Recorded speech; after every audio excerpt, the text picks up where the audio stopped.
So I'm delighted, of course, again, to have Andy with us today and his wife, Laura, Olivia as well, and of course, our speaker who will be introduced in just a moment.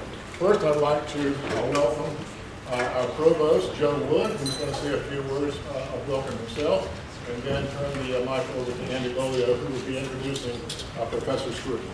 Joe? Thank you very much, Fred. It's always a pleasure to say something at a Hochberger Center event. The Hochberger Center is, for professional ethics, is one of those really jewels in the crown for UB. And the turnout today reflects some of the influence that the folks in the Hochberger Center, led by Fred and Cindy and others, have here at UB. And Fred, thank you for the ways in which the Hochberger Center always works to stimulate some intellectual engagement at UB. The center, in many respects, is why I love universities, where people of differing intellectual, academic, sometimes political perspectives can come together in civil discourse, always learning from one another, trying to find common ground upon which to continue the pursuit of knowledge. And the term pursuit of knowledge happens to be the name of a column that our speaker, Roger Scruton, has in the American Spectator. He's a visiting scholar at the American Enterprise Institute. And I was doing a little research on him, and I found some areas where I think he and I have some common ground and some areas where I think we don't. And that's exactly the way it should be. I don't know quite what he's going to be saying to you about elitism.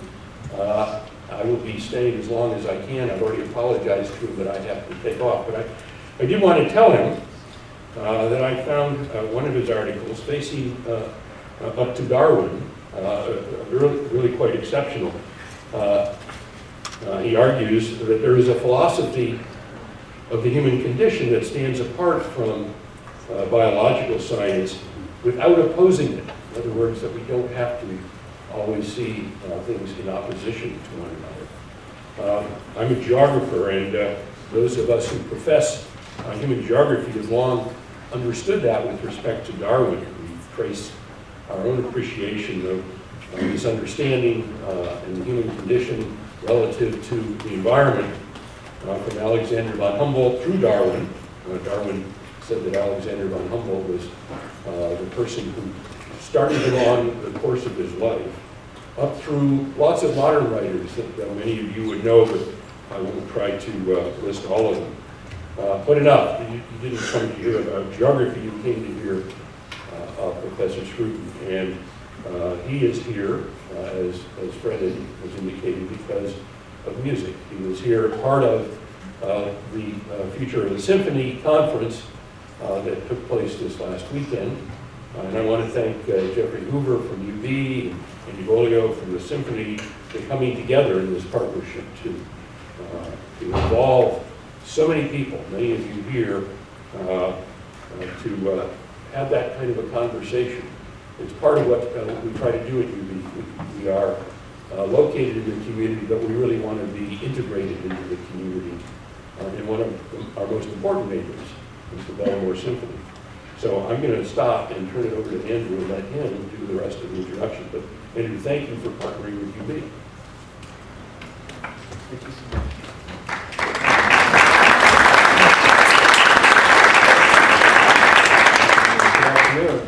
As he pointed out, my name is Andrew Bolio. I'm principal trumpeter of the Baltimore Symphony, and I also founded a research think tank called Future Symphony Institute. It's not an exaggeration to say that our work at Future Symphony Institute is to bring to the attention of the musicians, the managers of the orchestras and boards that are the trustees of our art form, the work of Roger Scruton. There's no one else in the world who understands more deeply and completely either the meaning and value of classical music or the nature of what it's up against in our modern age. Nor is there anyone who can more eloquently speak to us and for us about such things. Having graduated with honors from Cambridge, he subsequently held positions at some of the world's most prestigious institutions, including Cambridge, Oxford, St. Andrews, Princeton, and Boston universities. Wow, this lecture on elitism is really off to a great start.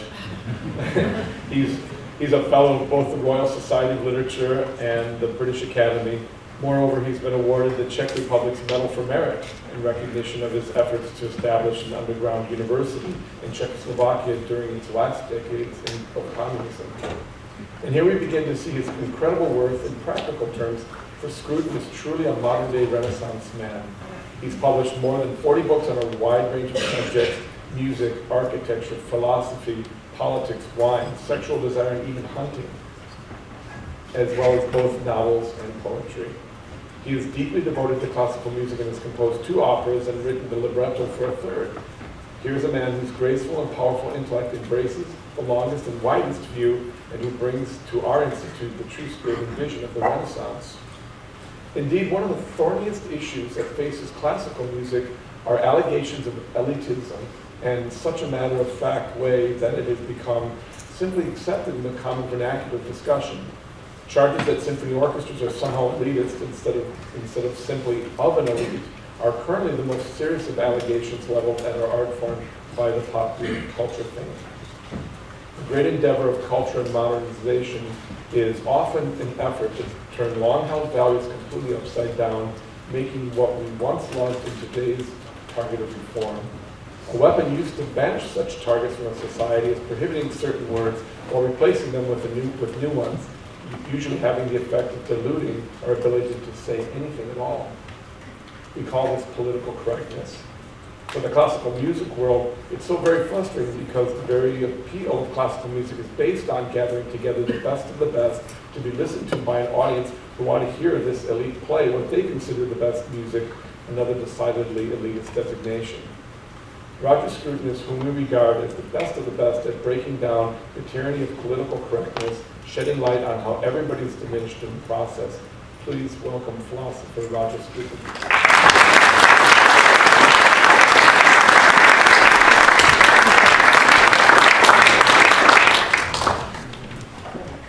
All right. Thank you very much. That's it. Andy Browley, for a very kind introduction. Always in America, people praise everybody to the skies, which is extremely embarrassing if you happen to be the person in question. We in Britain, who actually believe in elites, pretend that they don't exist, and we only do very, very modest introductions of anyone, usually mentioning their faults, so that you won't be too put off by their performance. I won't mention my faults, but you will understand them as I go along.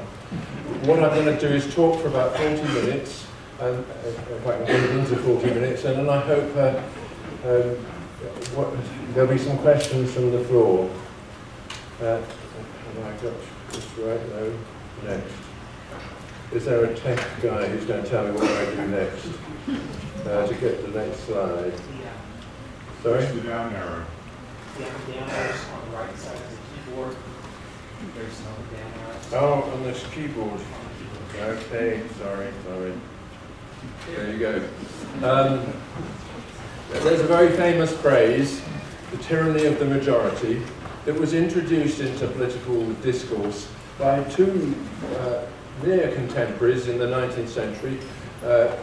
Alexis de Tocqueville, the famous French writer who wrote Democracy in America and traveled around this country trying to understand how it is that people can survive without an aristocracy. And he was amazed to discover that they did, he being a member of that aristocracy, and also thought that perhaps human life could change in the democratic direction, but he discerned a permanent danger, which he described in these terms as the tyranny of the majority. That's to say, the danger that every public decision will be taken by the majority, for the majority, and disregarding the rights of minorities and the possibility of disagreement. And he discovered that in America, this tyranny of the majority had not emerged. And he asked the question, why? John Stuart Mill, famous English political and philosopher, issued a similar warning and worried that if one had a pure democracy, as was then beginning to emerge in England and already emerged in America, he feared that individuals, minorities, and legitimate groups would lose protection against majority opinion. And as we know, majorities have more power than minorities. If they have the power to impose their views, then what happens to the minorities? What happens to the people who disagree? And I think both Tocqueville and Mill recognize that a true political order can only exist if there is discussion about the issues of the day. There can only be discussion if there is the legitimacy of disagreement. But people don't actually like disagreement. So how do you make disagreement possible? How do you get the majority to accept the fact that there are people who are not part of it? And it was understood, in America at least, that we need a constitution that in some way stands above popular sentiment and also sets a limit to it. And this is, that there are many reasons for this, but one in particular is what I call the liberal fallacy, the fallacy that people are basically nice, whereas power and privilege are nasty. So we mustn't have these powerful things like constitutions, or rule of law, people who have judicial office, people who stand above the majority and tell them what to do. Because people, being basically nice, will always do the right thing as long as you leave them free to do so. Now, I think most of you are young and have not yet had the full experience of the nastiness of other people. Or the nastiness of yourselves. But there's plenty of opportunities out there, and you will no doubt change over time. But anyway, although of course some powers and privileges are nasty, others are necessary in order to make people nice. And I think that's part of what education is.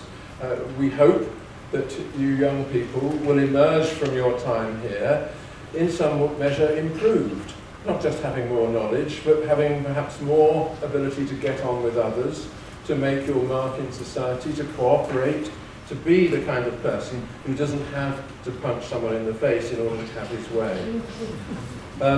So people in general need managing. And I think all political philosophy needs in the end to reflect on what it is in human nature that creates this need for managing.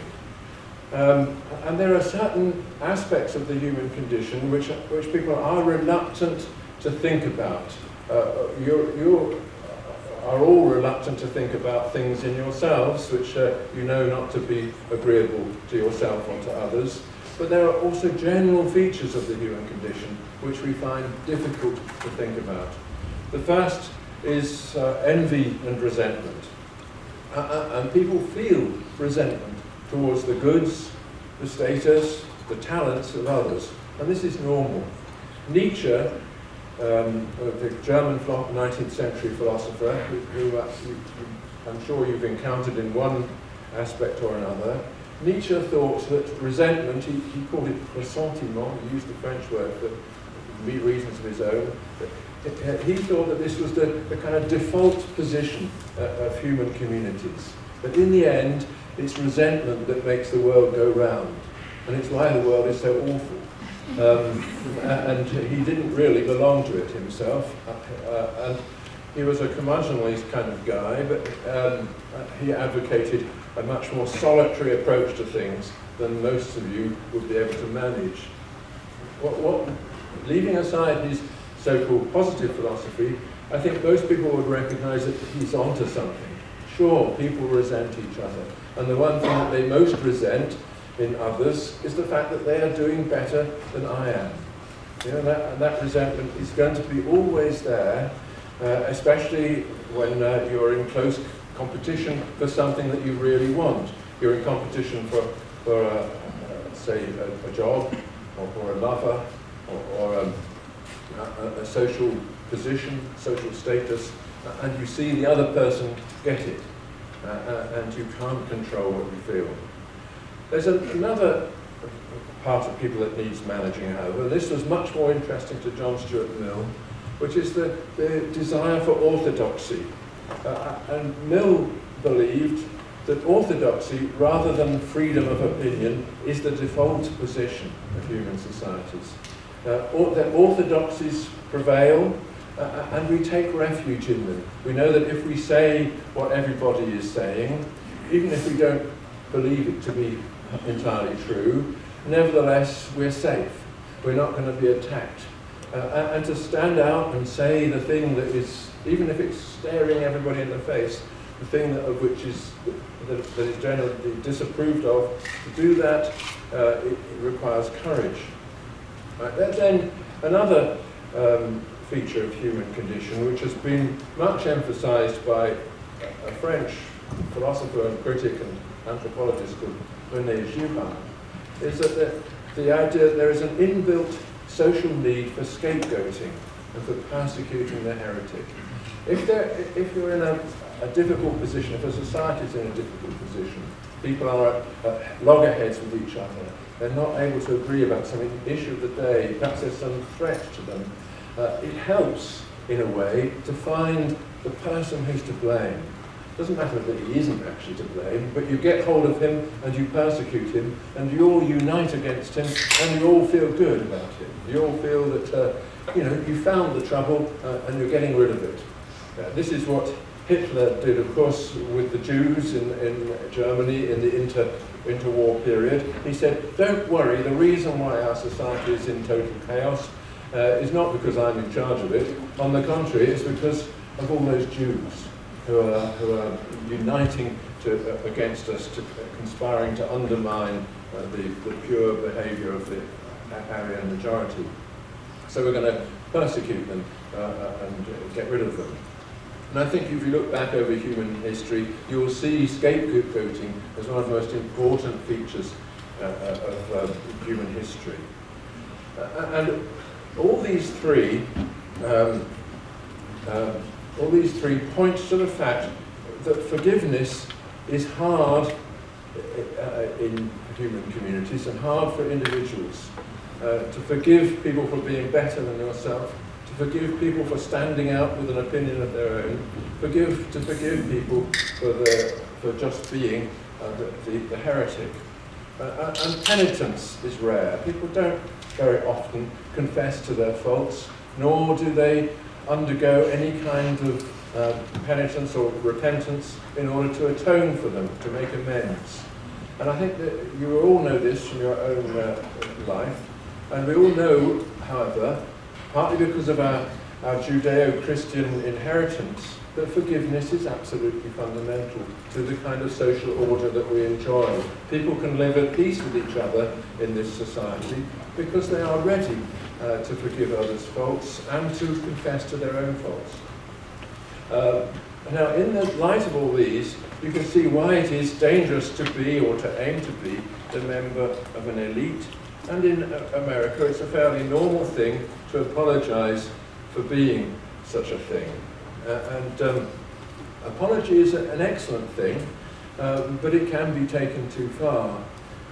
And you're all used to the American habit of when someone bumps into you in the street, apologizing. That you spontaneously take the blame for everything that's going wrong in order to have a kind of preemptive, peaceful relations. Apology for an American is a kind of exit, a peaceful exit from the ghastliness of human society. And whenever it thrusts itself upon you, you say, sorry, and you move off. Well, and I'm not saying that's a bad thing, but of course it doesn't solve all problems. So some consequences of those features of the human condition are that, first of all, that there is a kind of clamour for equality. And this is obviously the case, especially in this society. In every sphere today, there is a desire to equalise. People don't like hierarchies and privileges, And there's a natural disposition to say that they're not deserved, that anybody who claims some kind of hierarchical position, the question is raised, who is he? Who does he think he is? And by what right does he claim this superiority over me? And hierarchical organizations, therefore, such as the Catholic Church, are attacked frequently as anachronisms. People say that was fine in the Middle Ages, but you don't need things like that now. In fact, there's something inherently incompatible with the kind of society that has evolved. And the Catholic Church, as you know, I'm sure, is suffering from this, from other things too, but it's suffering from this because people don't accept this idea that there's authority coming down from above, embodied in the person and the office of the Pope, and filtering down through all the bishoprics and so on to the ordinary worshipper. And in the opposition to that, you get the evangelical churches which want to bring everything up from below and say that the Holy Spirit visits us all equally. Then again, wealth and privilege, culture and intellect are all targets of resentment in our society. This is because it's very hard to take pleasure in assets that you do not share.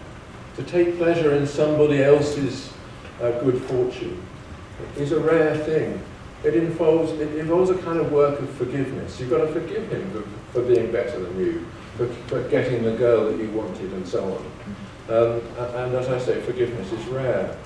And yet, it is one of the traditional virtues of the American people, as I think you will all recall from the earlier days of American cinema.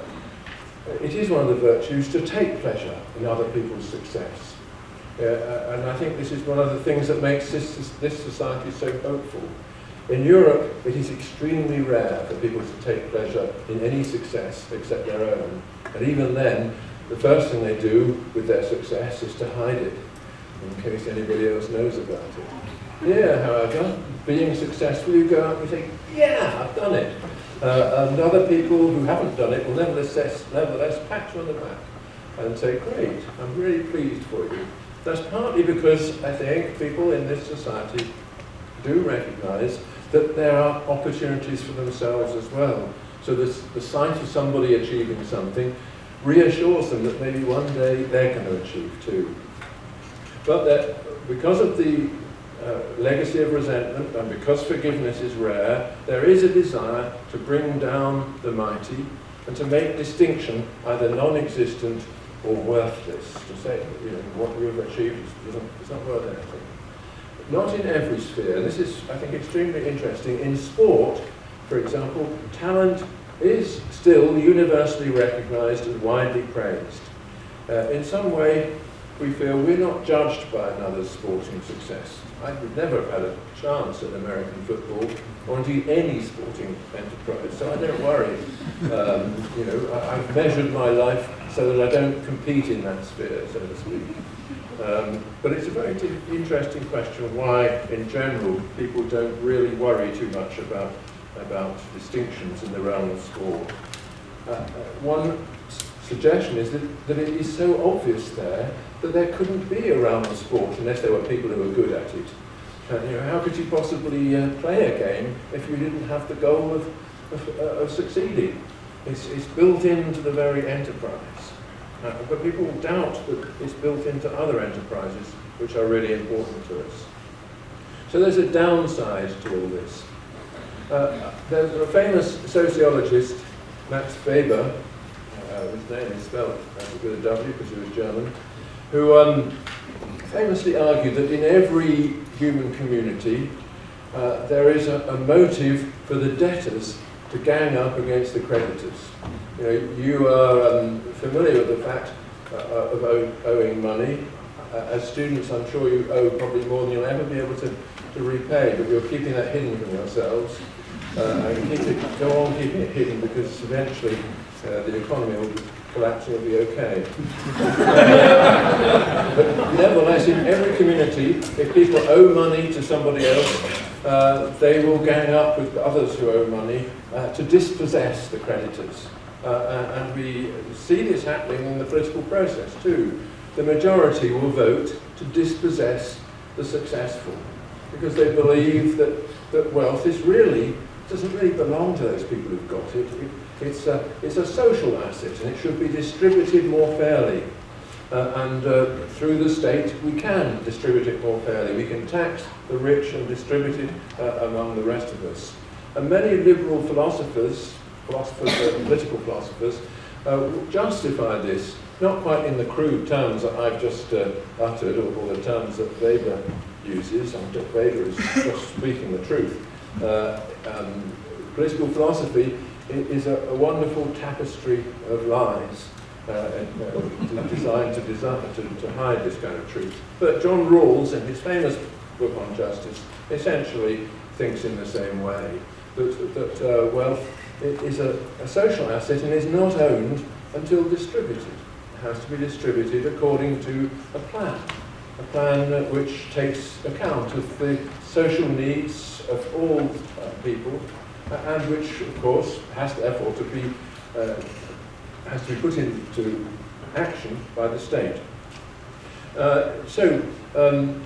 Because of this feeling that we have that assets are really in some way socially owned, we don't all have this, but many people have this, the majority of people vote not only to redistribute the assets of the economic assets of society, but also in some way to abolish the threat that is posed by universal education. There's been a great move for a curriculum without distinctions, so that everybody gets an A, or everybody emerges with an honours degree. This, of course, has the effect of downgrading the value of a degree, so that to the point where maybe there's no point in having it anyway. So this is poses a kind of threat to the sort of education that you really are working hard to achieve. I know you're working hard, otherwise you wouldn't have come here. I know, of course, they bribe you with food, but still, you stayed after eating the plate in front of you, which is incredible. So that you're working hard not to be given a worthless document, but to be given something which actually shows that you've achieved, that your work is worthwhile. But again, the majority can't easily distinguish genuine culture, which is the province of a minority, from fake culture, which we can all acquire. And this is something which much concerns Andy Barrier, who introduced me, who is an advocate of classical music, inevitably, because his livelihood depends on it, and knows that the classical tradition of music contains within it precious achievements, precious knowledge, a precious world of feeling, which requires a certain effort to enter. And many people say, no, let's not bother with that. Let's just stay with Lady Gaga. Without saying anything about Lady Gaga, it is nevertheless worthwhile to make that effort. But until you've made it, you don't know why. And there's a lot of things like this in human life. That you know the value of something only when you have become acquainted with it. But to get acquainted with it, you've got to be persuaded of its value. It's a kind of paradox, isn't it? It's like Groucho Marx's famous paradox of club membership. Why should I belong to a club that will have me as a member? That sort of thing. Staying always with your negative judgment of yourself. And people, as a result of these things, people begin to suspect the whole idea of judgment. It's wrong to be judgmental. And the judge is a kind of social outcast, or becoming a kind of social outcast in our society. There's some consequences of this. I just run through them. That the attempt to seize and redistribute the assets of the successful.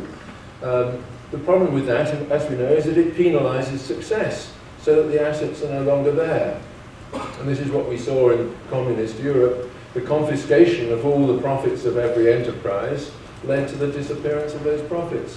So there was nothing to redistribute it anyway, and the society became poorer and poorer. But nevertheless, the majority clamours for more, and as a result, forces governments to borrow from the future. We have to have what we're used to. We have to have not just the opportunities, but the entitlements that the government has promised us, even though there is less and less economic assets from which to renew those entitlements. And we've seen this in our societies all through the Western world, this borrowing from the future, which many people now are extremely alarmed by. What happens when the creditors say, it's time to pay us back? We saw what happened in Greece and Portugal recently. Greece was rescued, of course, by the European Union, but only by transferring the problem to the rest of the European Union. The problem hasn't actually gone away. So there's a growing indebtedness and a looming fiscal crisis. And most people would say the day of reckoning has to come. And we don't know what it will look like. Again, destruction of high culture, the kind of culture that universities are committed to, or should be committed to, purveying, it means that few people have a critical understanding of their own motives. The appetites trump reflection, and people are always looking around for the other person who is really to blame. And this is what leads to this hostility to distinction in all its forms, and a kind of expanding culture of mediocrity. It's okay to be what I am, and I don't care that you think you're better than me. I'm just happy as I am. But there's an upside to all this. We can get through all this. And we all know that if you keep your head down, people leave you alone. And that's already, at least a temporary solution to the problem. Unfortunately, in my life, I have not kept my head down, and it's a very bruised part of my anatomy. However, it's still here, and I'm soldiering on. And having entered my 70s, it doesn't really matter much what happens to me. So, more importantly, we have accepted the need to protect minorities, even educated minorities.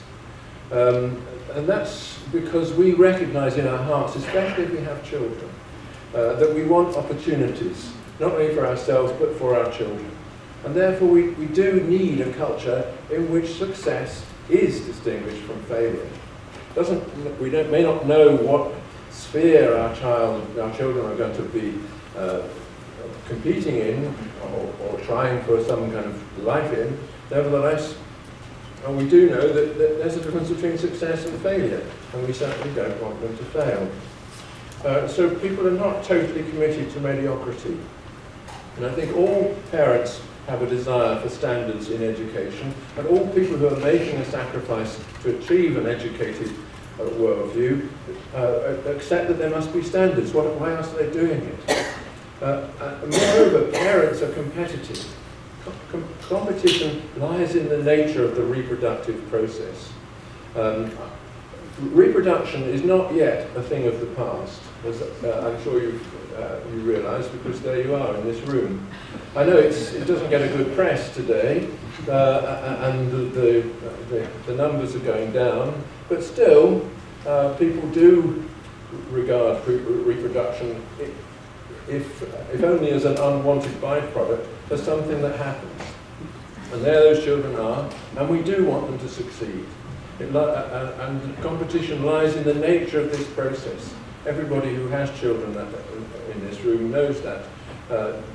You're in charge of the life of this thing. You're going to protect it. You're going to make sure that it's okay.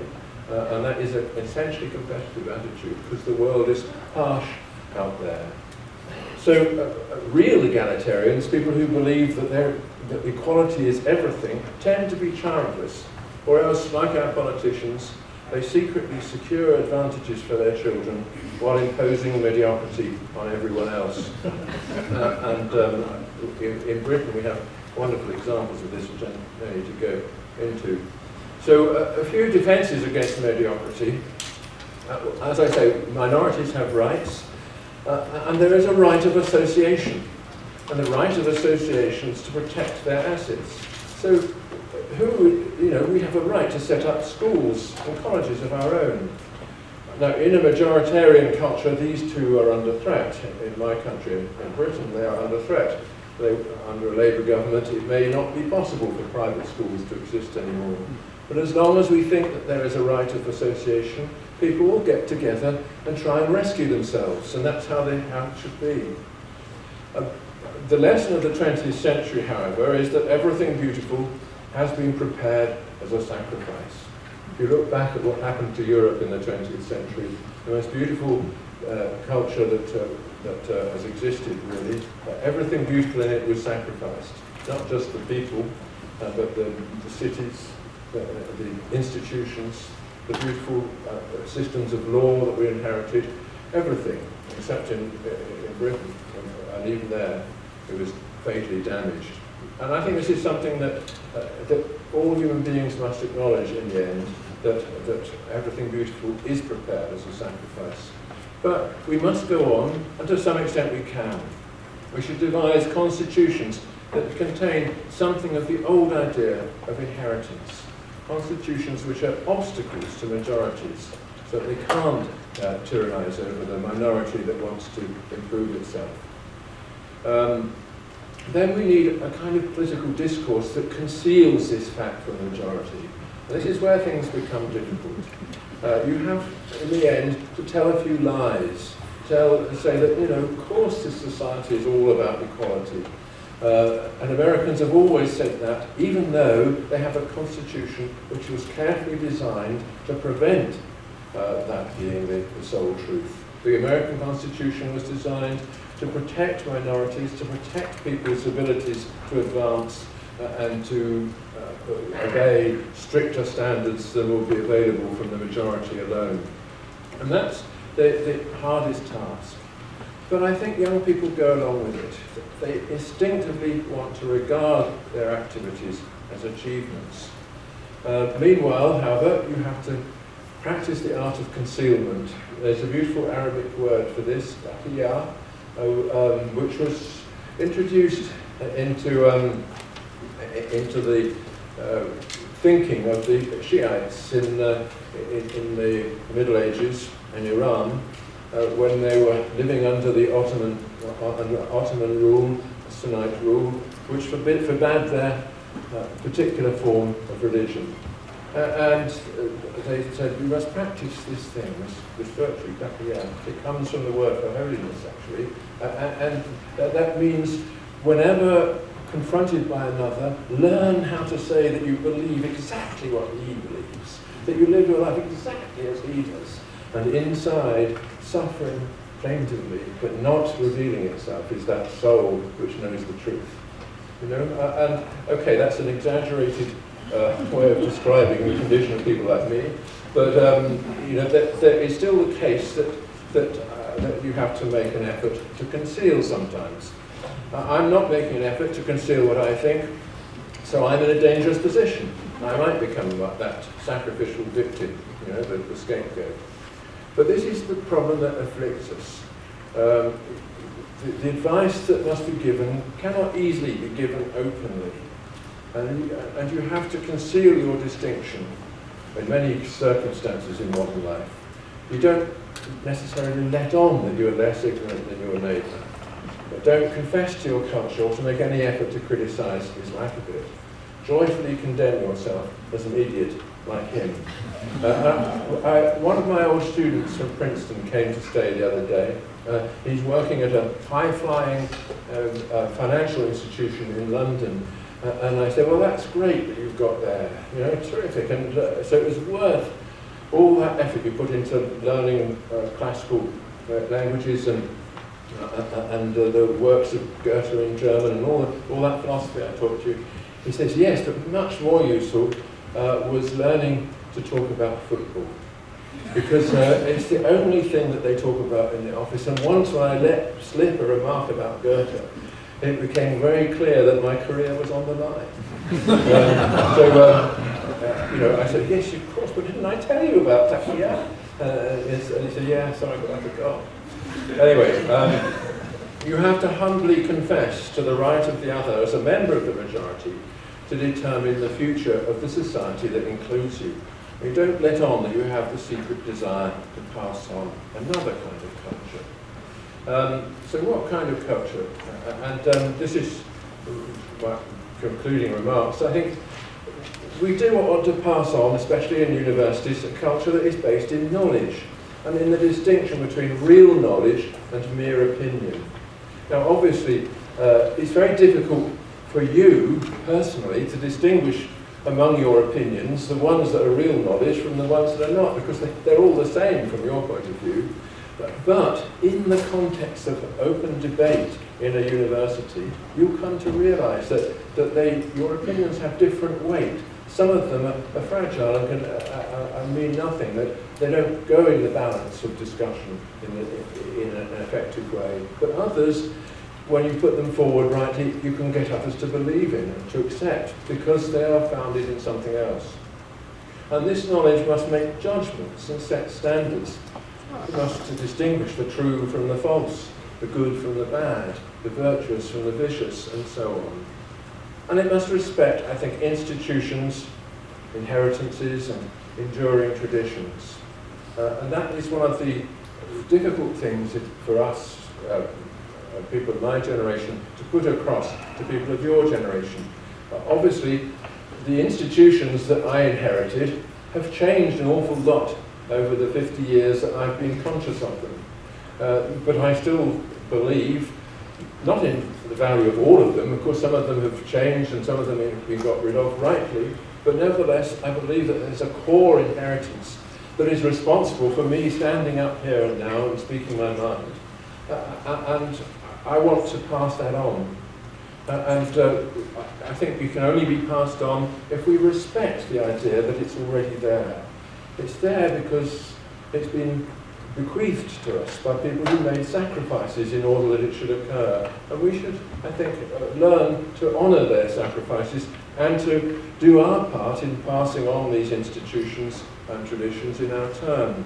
Doesn't mean we have to accept everything about them. We have to, on the contrary, make our own living contribution to them, and they have to be amended in lots of ways. But I think we need, above all, to keep alive the collective memory of what we are as a people, which doesn't reduce merely to what the majority of people presently happen to want. I think it's in this country, especially in America, the demographic nature of the country changes rapidly from generation to generation. And yet there is a sense that we, I'm speaking as one of you now, we belong together, and that we share the thing that we've inherited. We want to change aspects of it, but nevertheless, without it, we wouldn't be peacefully together in the same place. And I think that this involves an active work of memory, in which we will confront some of the bad things that have happened, and nevertheless rescue from them the good things that we want to perpetuate. And I think this collective memory must in turn be open to the idea of achievement and to the aspirations and ideals that people can still have in the changed circumstances of education today. I'm sure that if I press this button, another slide would come up, so I'm not going to press it. I'm going to stop there because time is running out, and I'm sure I've given you enough to complain about already. So any questions you can follow.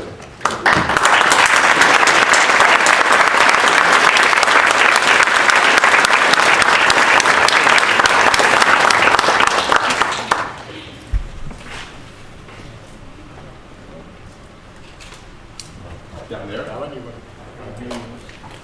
I can project okay, too. I'm happy with you projecting and Okay. then your voice. Thank you so much. This is quite a sweep of history that you have. The questions that I would have, if we would look at the philosophers, they come before there was an extension of the franchise to vote, for the most part.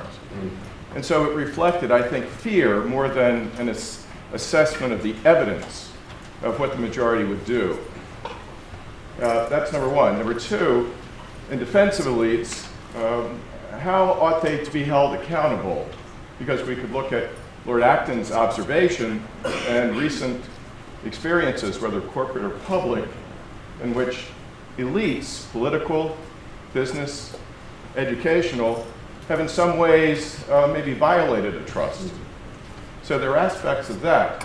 And the earning of distinction, sometimes in economics we call it rent-seeking behavior. You manipulate the rules of the game so it favors you. And so it's not so much an accomplishment as it is a pathology. Wow, 3 very good and difficult questions. The first one, of course, the philosophers, many of the philosophers that raised these questions were writing before the emergence of a full majoritarian democracy. But it wasn't true of Tocqueville. You know, he was observing democracy in America as he saw it. And of course, the worries about the majority were much more confirmed during the 20th century when majoritarian elections in Germany elected Hitler to power. And of course, the Russian Revolution was an elite thing and not a majoritarian democracy. But there was a sense throughout the 20th century that majorities are dangerous unless managed. So I think that we can still learn the lessons of those philosophers anyway. It is absolutely true that elites have to be held accountable. But here's what I would say in response to that very difficult question. That when we hold people accountable, whether in law or morally, we group them together as corporate persons, as things which have a corporate personality of their own. We can easily hold, for instance, the directors of Exxon liable for the oil spill in Alaska that did so much damage. We could, because they were, by law, already wrapped together in a corporate person which was acting accountably to its fellow citizens. And in many ways, we do this with our own lives. We belong to things which do have corporate responsibility, collective responsibility for their actions. I belong to a club. I belong to a university. Well, I don't anymore, but I could belong to a university, to a school, to a business, all of which can be held to account and for which I'm accountable too, because my membership transfers the burden to me. Now, an elite is not necessarily defined in that way. And this is the part of the problem, that elites are, if you like, they emerge by an invisible hand, as Adam Smith would say, from our interactions with each other. They don't emerge necessarily as corporate persons, either in morals or in law, and so we can't hold them as such accountable. And one of the dangerous things, I think, in 19th and 20th century politics was that a kind of philosophy emerged that nevertheless wanted to hold them accountable. In particular, the philosophy of Marx and all that came out of this, which said that the bourgeoisie, as such, is responsible for this, and we have every right to punish them. And so, the class war, in a way, is in this sense a kind of injustice. It's a way of treating elites as though they were already corporate entities. So that's only a sketch of a response to this difficult question. But I totally agree that in various aspects of the stratification that we've inherited involves giving people opportunities to behave badly. And all the theory that you refer to of rent-seeking, of those people in the Virginia school who analysed this and showed that every society effectively has these privileged positions through which people create flows of income towards themselves for which they are in no way liable to provide any return. That is something that I think we all abhor. We don't know quite what to do about it. If there were a way of envisaging a society that didn't have that, that would be fantastic. But I think it's probably what is meant by original sin.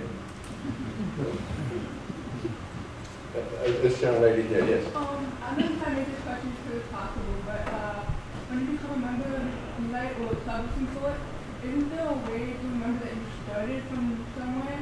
When you're not born as an Elite, so how do you build that collective memory and use that as a way to hold people accountable? Yeah, that's a very good question. That we don't necessarily, we're not necessarily born as a member of an elite, and of course, much of modern society emerged because people rebelled against the idea of a hereditary elites. You know, why should I be born into privileges that I haven't ever deserved? And this is a really difficult question, and you're absolutely right that you've hit the nail on the head that the real solution to this is that people who have these privileges must also make room for those who don't. So they can advance to have them too, and those who've advanced to possess them must retain the memory of what they once were, because then, only then will they understand what it is that they owe to others. But it is true that once you've advanced in society and you have children of your own, it's very difficult then to say you're going to start from scratch too, you know, because that little boy depends upon you protecting him. So, as you're using the term, I'm almost hearing elitism as we're not just talking about money here, obviously, it's almost like a quality of performance. So to say if we go back to talking about music, I'm almost imagining like there's almost like a folk elitism to say like apprenticeship. Isn't that almost a realm where, so in folk music, people have to come up learning something, and then when you've reached the top of that sphere, it's not money that you gained, but an ability to play that music. yes. No, absolutely. I'm trying to take the conversation away from just wealth, but into the area of into all areas where people are naturally comparing themselves with each other, and there are goals which people want to achieve. I think it's a very good example of folk music that, of course, folk music is a slightly specialised thing these days, but traditionally folk music was what everybody produced. Sure. But there was still a difference between producing it well and not producing it well. And of course, it was because people were aware of that difference that the whole jazz tradition grew in America. People went to listen to those who could do it properly, and those went on to teach others. And so you had a new sphere of excellence emerging, which has a following all around the world. As a gentleman, I'm seeming to be my own chairman. Yes, this gentleman, and then the one who's so urgent at the back there. So yes, thanks. If you shout, you don't need a microphone. One of your slides, you stated that success is penalized in some societies, and that kind of wealth is distributed from the elites to the. Yeah. You seem kind of critical of that, but aren't the countries in Europe that are distributing wealth more, like through the National Health Service in Britain and others, or social institutions in other European countries?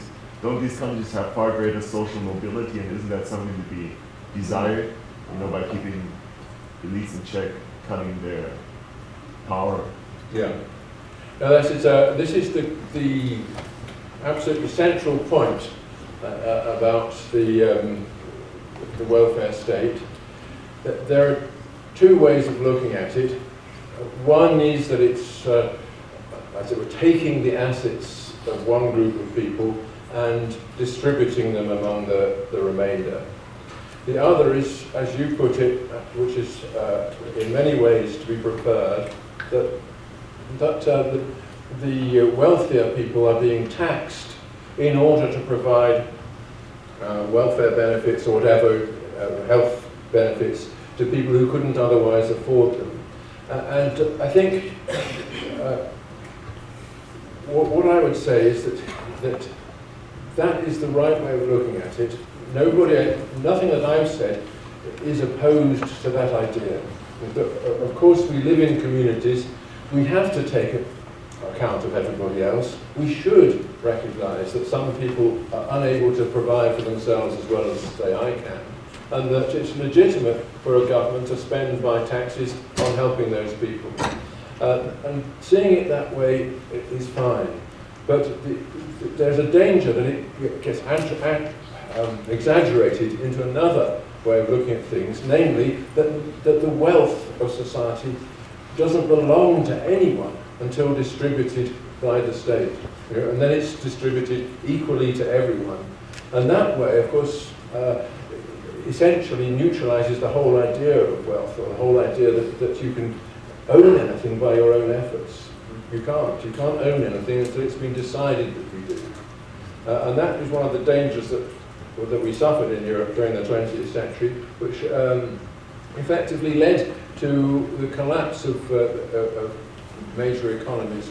Even today, in France, I think people feel very strongly about this, where the top tax rate is 75%, and most people feel that's not a tax. That's a theft, that taking away 3/4 of what I earn is no longer mine, as it were.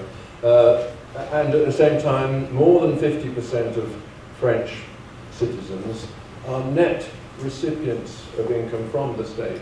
So a minority it gives to the state, and a majority is nurtured by it. And many people feel that this has gone too far, because essentially it is penalizing the whole idea of wealth creation, so that the motive actually to provide the assets that are needed to distribute is no longer there. And I think this is one of the reasons for the shaky nature of the French system at the moment. But let me take the question from the gentleman at the back there. I think you're going to have to shout even louder. Good afternoon. I want to make a distinction and a similarity. Classical music that we talk about is actually European classical music. The American classical music is jazz. But there's definite similarities that it's complicated music. It's music that involves visceral and critical engagement, which is something that many would call visionary and critical elitism. Something which cannot be commodified.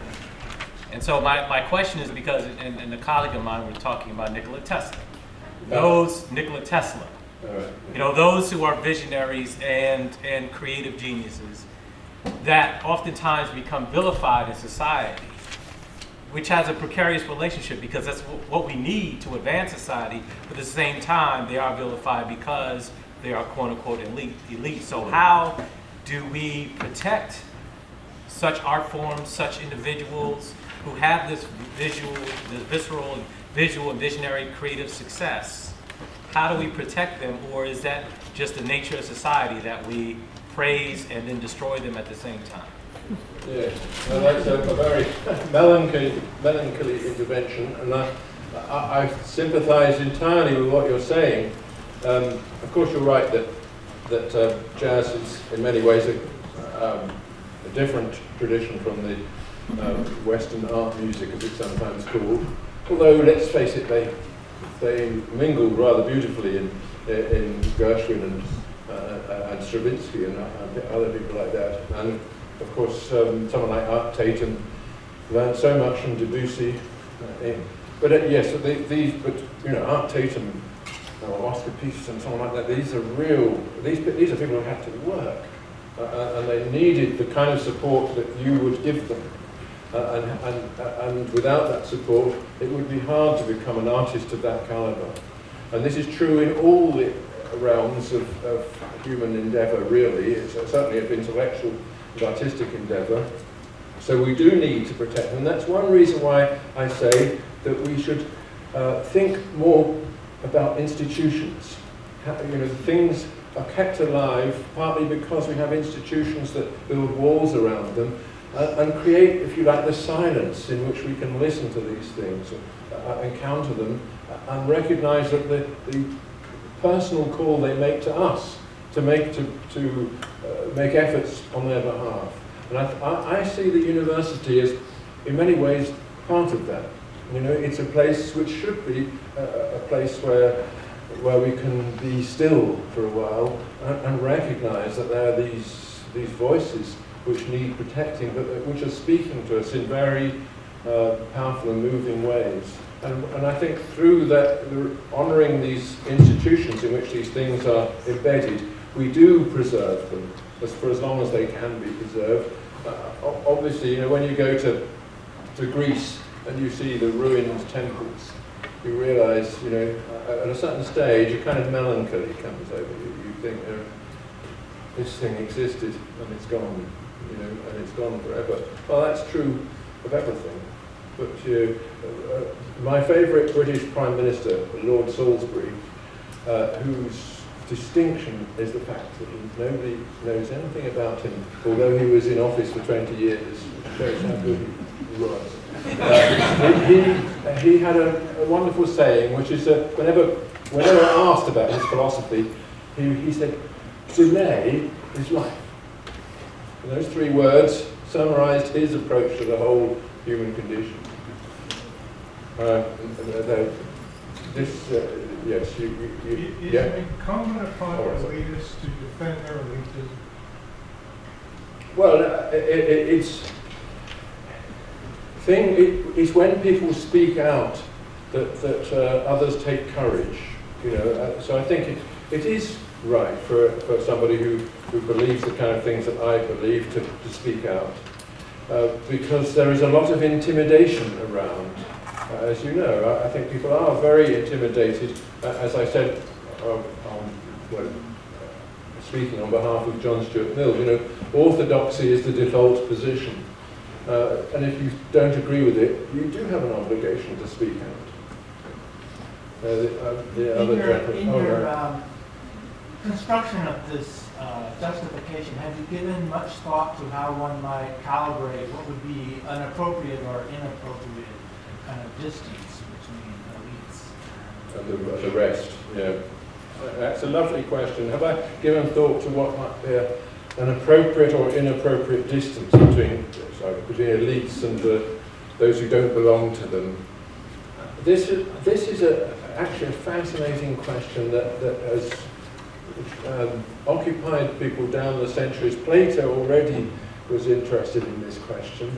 And of course it was the question that troubled the aristocracy in Europe, especially at the Enlightenment. You know, how can we justify these privileges, given that we have monopolized them for ourselves? And the French aristocracy took the view that you do it by increasing the distance between you and the rest, so that you are surrounded by an aura of grandeur. You live in a sort of enchanted sphere from which they are excluded, and they are so captivated by this and the charm of it that they let you go on. Unfortunately, there was a mistake there, as you all know. Whereas in Britain, I think the aristocracy said, you know, we have to apologise for our position in general, and we do this through occupying positions in government, to perhaps opening the aristocracy to newcomers in general, you know, behaving as though this were a temporary privilege that we happen to enjoy. In America, where you do have obviously a tradition of social mobility, I think the distance isn't so great. Although wealth here, rather than titles and so on, is the main criterion, and does sometimes create huge wealth. And we shouldn't despise American wealth, partly because wealthy Americans feel exactly what you've been expressing, they do on the whole feel the motive to give back. You know, your universities and schools and hospitals often get huge endowments from somebody, you know, somebody who went to that school and is now made good, might give a check for $10 million. This never happens in Europe. And that giving back is one of the things that I think makes the whole thing acceptable. Now, I know that you've all got to go somewhere at 2, so About 4 more minutes left. so let's have this gentleman here has been overlooked for so long. Well, I was wondering, I was a little surprised to not hear you discuss what I would think is a tension between, say, financial elites and, say, cultural elites. And, you know, as a professor in humanities, it hits home because, right, humanities are being held to, you know, quantify for us in terms that financial elites can understand what you're doing for us. And it seems that there's a tension there that you maybe glossed over, and I was wondering if you might have something to say about that. Yeah, well, this is a big question. It's two questions, really. One is whether it is right for all these managerial types to force professors in the humanities to quantify what they're doing. And the answer to that is no, it isn't right. And you're right to resist it. But the other is, what is the relation between a financial elite and a cultural elite? And that, again, goes back to what I've just been talking about. What the French aristocracy perceived was that culture does make distinction bearable. You are the, what the Germans call the Kulturträger, the people who are carrying the burden of culture. And if you display it in the right way and make it available, which of course they didn't fully, then people come to see your point. You know, you can see the point of an aristocracy if it is the way, the vehicle through which music and theatre and poetry are perpetuated. Throughout the 19th century, people toyed with that idea. And all French writers, even however humble their origin, always would put a little de in their name. Honoré Balzac became Honoré de Balzac because he thought, you know, as a writer, as someone who represents culture, I also have to have those aristocratic credentials. So, it's such a complicated thing. Is there time for one more question? Yes, because there's a gentleman over there. Yes.